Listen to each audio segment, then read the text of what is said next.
So I'm happy to be here today for my colleague Jane Frankenberger. She's in the Department of Agricultural and Biological Engineering at Purdue, and I'm in the Department of Agronomy, and we do a lot of work together on drainage. So at least I know something about this project because I'm also involved. But Jane is the leader of this multi-state project called Transforming Drainage, and you can see we've got folks from Purdue and Iowa State, North Carolina, and Ohio State, Minnesota, all around the region that are working on trying to transform our drainage systems to be more effective, but also to be more environmentally sound, and also to not just drain water away and lose it, but to be able to recycle it. And so Stephen, our previous speaker, did a great job of kind of leading into the overall project.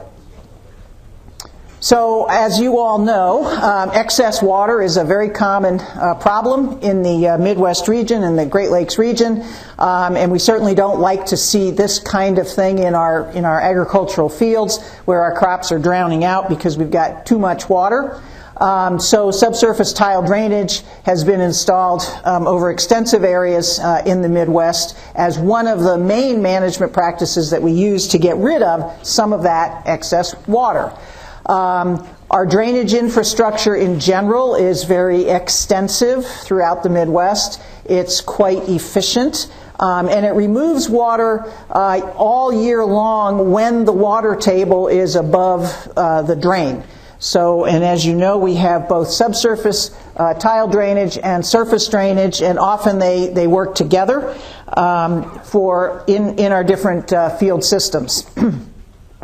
So what are the issues that the Transforming Drainage Regional Project, 5-year project, was designed to work with? First of all, as you all know, and our previous speaker just spent quite a bit of time talking about one example of where nutrient loss into a water body is a problem. So nutrient loss from tile drainage is certainly a national concern, not just a concern here in the Midwest. Nitrate is one of the main things that we are losing through our tile drains, because nitrate, being soluble, not being held by our soil, just moves right on down through the soil if we don't have something there that's actively taking it up.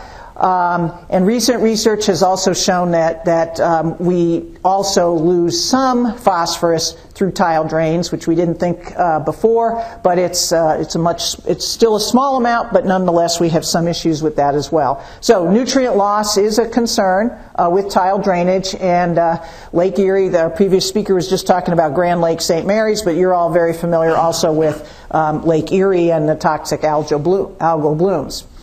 So we got excess water, which carrying nutrients away and getting it into water bodies, that's a problem.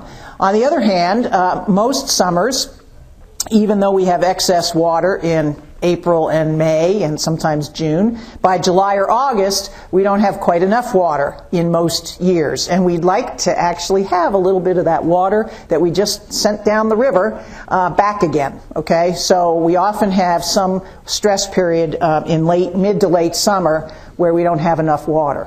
So if you look at some of the crop insurance payments that are made in the state of Indiana, Ohio would be very similar. We have about $930 million over that 25-year period listed there, where crop insurance payments were made because of flooding or excess moisture, and about $1.6 billion due to drought or dry conditions, or just plain not enough water during some part of the season. So excess water and not enough water are both issues for us, just at different times of the year. So we've got some years where we have excess water, some years where we have water shortage. Jane's got an example here of in 2015 where we had too much water in June and then not enough water in July. And this is, as you all know, this is a very common issue that we have, right? There's most summers we've got at least 2 or 3 weeks when we wish we had a little more rain, and sometimes that 2 or 3 weeks is 4 or 5 or 6 weeks, even though we had plenty of water, way too much water in April and May. So both of those issues are expected actually to become more challenging with in our future weather patterns here, and I'm sure that all of you have also noticed some of these extreme 4-inch, 5-inch, 6-inch rains that come very quickly, as opposed to being spread out over longer time periods. So we expect that those excess nutrients in the spring are going to tend to increase as our winter and spring becomes warmer and wetter. And then the summer, it's expected that we're going to have more of these intense rainstorm events and then longer gaps in between the rain. Okay, so if all of that is happening, and we've kind of noticed it happening, then we expect that these issues of too much and then too little are going to just get more challenging in the future. So, storing the whole rationale behind this regional project is that if we could store more water on the landscape, it would help us with both of those issues, with the excess water in the spring and the not enough water in the summer. Okay, so that's the Transforming Drainage Project. Our goal in general in agriculture in the Midwest has been to get rid of that excess water as quickly as possible. I like to kind of suggest to people that, we don't necessarily have to get the water out of the county in 24 hours, right? We got too much water. We don't really have to necessarily get rid of all of that right away. But that's kind of been our goal. Could we instead store water in these drained landscapes? Okay, where would that be? And again, our previous speaker talked a little bit about a couple of those things. But could we store that water in the field while still maintaining adequate drainage for crop production? Are there ways or places or times that we could store some of that water in the field? What about in the buffer? Could we store some of that water in the buffer? Could we store some of that water in the ditch? So those are the kinds of questions that the project is trying to address. First of all, being a soil scientist, I'll say even before we do all of that, the first place we want to store water is in an active, healthy soil. And so in many of our field situations, improving soil health is probably a first step, because we can in fact store some water by increasing water holding capacity of the soil. So NRCS and many of our land grants have been working very diligently and kind of ramping up the improving soil health aspect. So that's one aspect. Okay, now let's look further. Where else could we store water?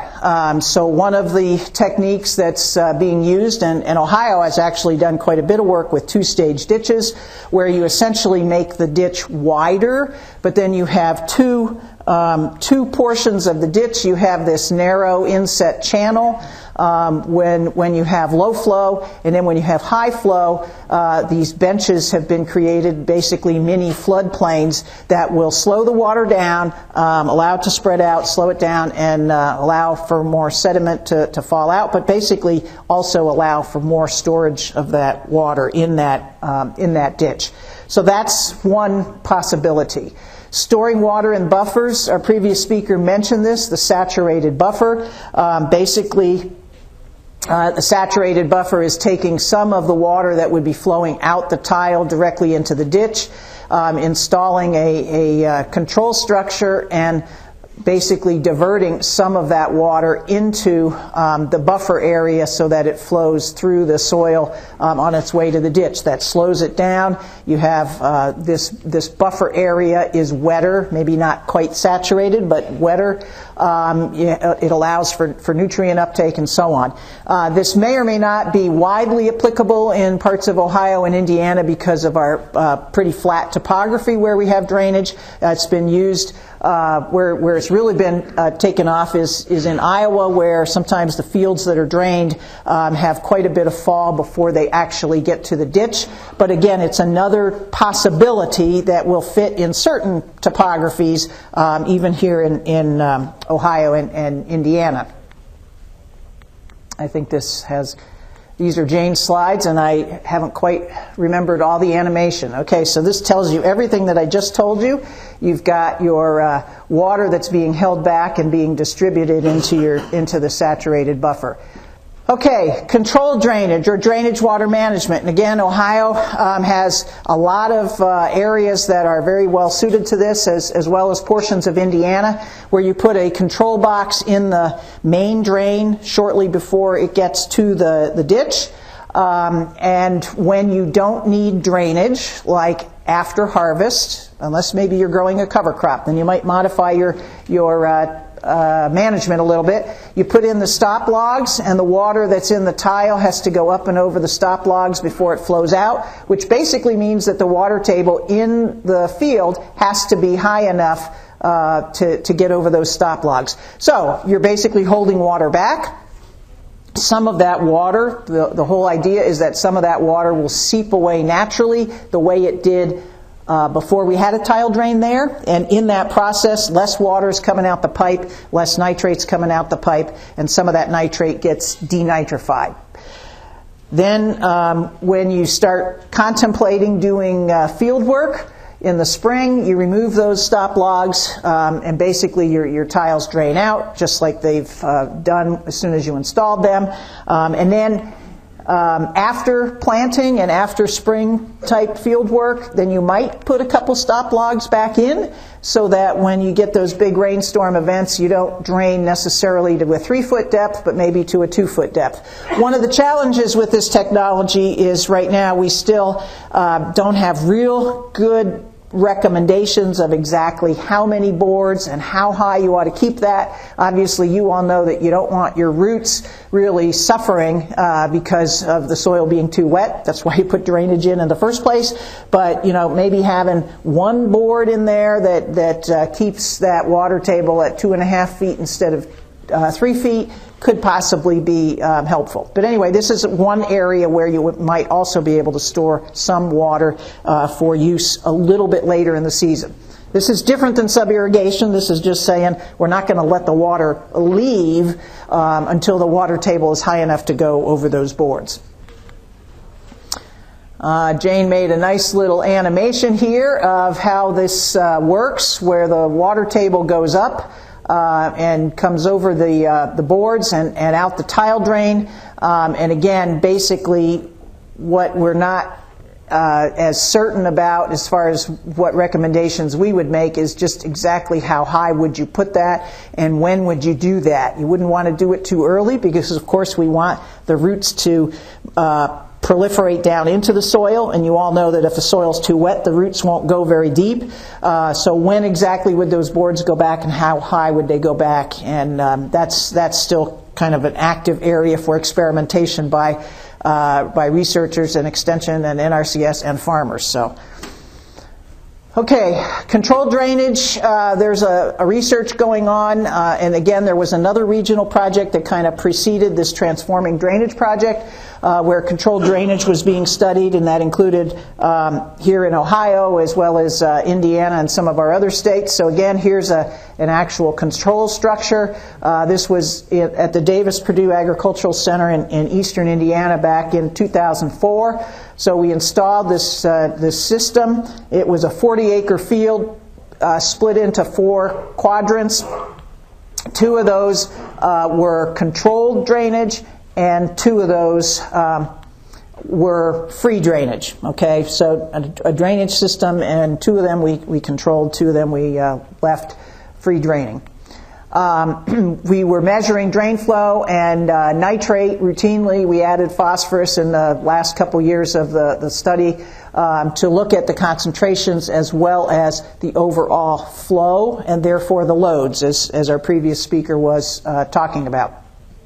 So 10-year average nitrate and phosphorus concentrations tended to be highest in June, and they were approximately the same concentration, whether it was free drainage or controlled drainage. And this was expected based on previous work that had been done in North Carolina for many years, and that's part of the reason we were doing work in Ohio and Indiana and Iowa, was to look at the Midwest conditions. So the brown bars there are the free drainage, the blue is the controlled. There's variation with month of the year, but the actual concentrations didn't vary that much whether we controlled it or did not control it.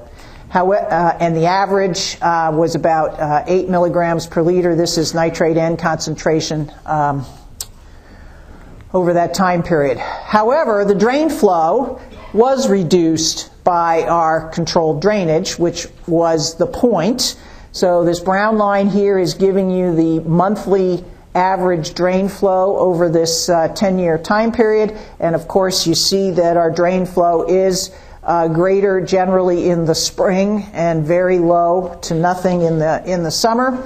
So there's our free drainage flow, and the controlled drainage flow you can see is quite a bit lower in January, February, March when we're controlling it. In April we were controlling it for a short time period. So the gray boxes here are telling you when we actually had the boards in to try to control the flow. So we had the boards in to about 6 inches below the soil surface during that time period, and it very effectively reduced the flow coming out of the pipe. We then put the boards back, took the boards out so that we could get ready for planting, and no flow differences when we weren't controlling things. Almost no flow differences in the summer because there wasn't enough rain to cause drainage at all in the free drainage, so the controlled drainage can't really hold anything back if there's no drainage at all, okay? And then after harvest, we put the boards back in, and by December, we're getting flow, and again, we reduce that flow. So one of the things with controlled drainage as opposed to sub-irrigation is you can't hold flow back if there is no flow. Okay? So it's not sub-irrigation where we're putting water back. We're just saying we're going to have boards there, and if there's enough rain to raise the water table to cause flow, then having those boards there will reduce that flow or stop that flow. But if the water table never raises above the tile, we can't hold anything back. Okay, so that's why the effectiveness in different years can vary. Okay, the nitrate load. Again, our previous speaker made the points about concentrations and loads. So we saw that our concentrations did not vary hardly at all between free and controlled drainage, but the load did because we reduced the amount of flow. So on average, we were losing about 26 pounds of nitrogen per acre per year from our free drainage, whereas where we had controlled drainage, we lost about 17. So about 9 pounds per acre per year of nitrogen did not come out the pipe. Okay? Now, we could have a long discussion about, well, where is that other 9 pounds? How much of it maybe got denitrified? Did some of it go deep and get to the ditch by other pathways? The working hypothesis is that the nitrogen that got held back would end up going by longer pathways to the ditch, and in that longer pathway it gets denitrified. Okay, so, and that's based on evidence from people who have measured it in North Carolina and people who have measured it in Iowa. It's very difficult to do that kind of a study, so we don't have very many studies that actually measure that. Yeah? Eileen, wouldn't our glacial till prevent a lot of leaching deeper out to the ditch that way? The glacial till will actually keep it from going down to deeper groundwater, which to me is a plus, but it's still, that water goes somewhere, so it may get to the shallow glacial till and still be shallow interflow, but not through the tile. And in that process, it has an opportunity to be denitrified, and it may be anaerobic enough that happens. But that's the part that we don't have any measurements really in Ohio or Indiana that I'm aware of where people have really tried to study that.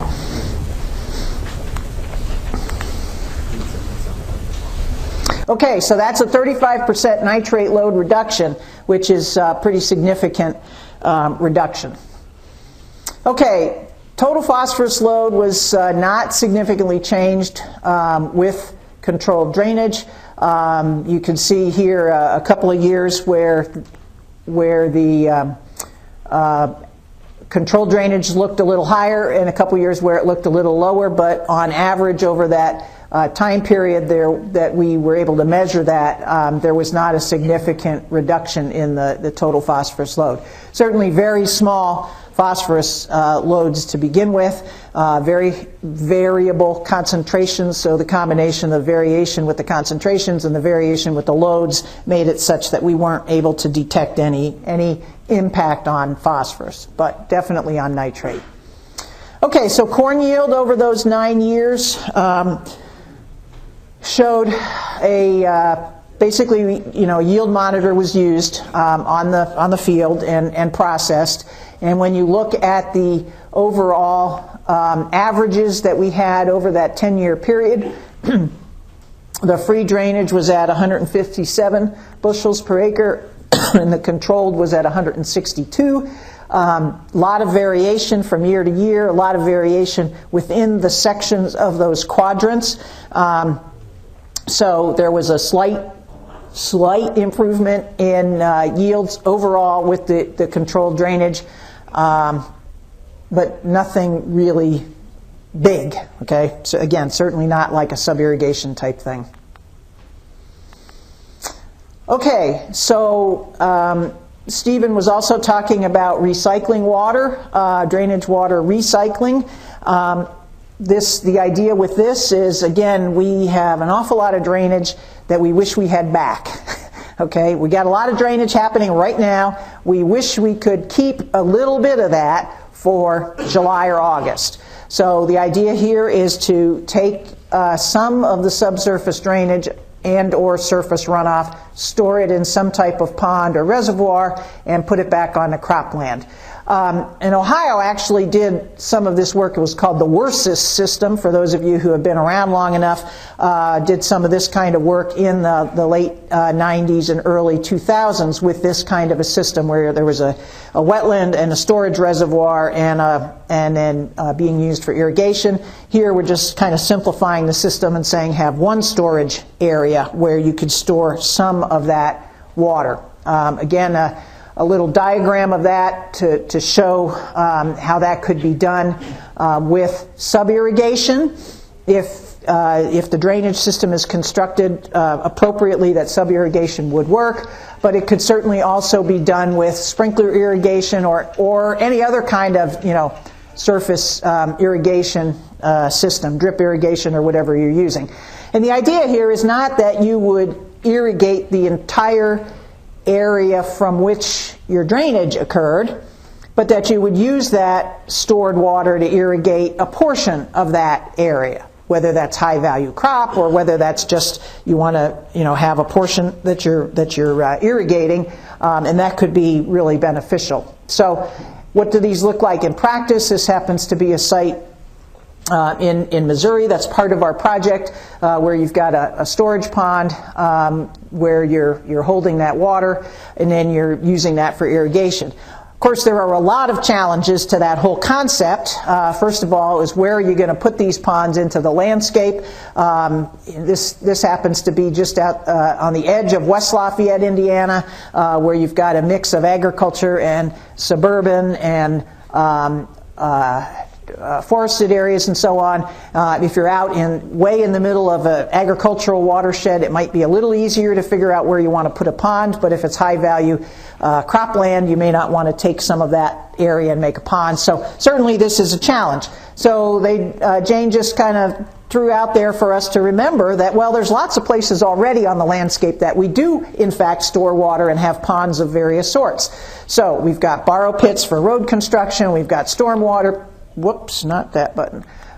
We've got former animal lagoons. We've got new edge of field ponds that have been constructed. So which of these or any of these might be able to be used for that water could be an interesting question. So the Transforming Drainage Project, lots of partners that are involved with that. And again, the idea is to try to manage that water for increased resiliency of these drained landscapes. Get rid of the excess water when we need to, but don't send it all the way down the river as fast as possible. Let's see if we can find ways to keep some of that water nearby and then use it for irrigation. So the goals of the Transforming Drainage Project are to reduce uncertainty and risk related to water availability, whether excess or not enough, and to reduce those nutrient losses from agricultural fields. This looked to me like the map in the back of the airplane books on the flight patterns and the routes and so on. This is simply saying that we've got a lot of sites in mostly the Midwest, but also North Carolina, where they've done lots of drainage research. And we have field sites, those that are currently existing, a few that are new, and a few that no longer exist, but we have their data from their historical site.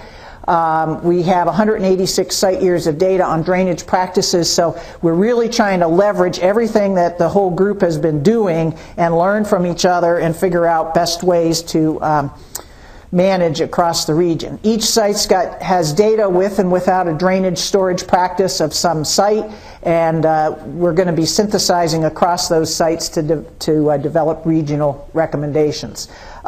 We have a lot of extension and engagement, and we're just starting year 4 of the project now. It's a 5-year project, and so the extension part is really, really ramping up. We already have some regional extension publications, recent one on this drainage water recycling, certainly field days and so on.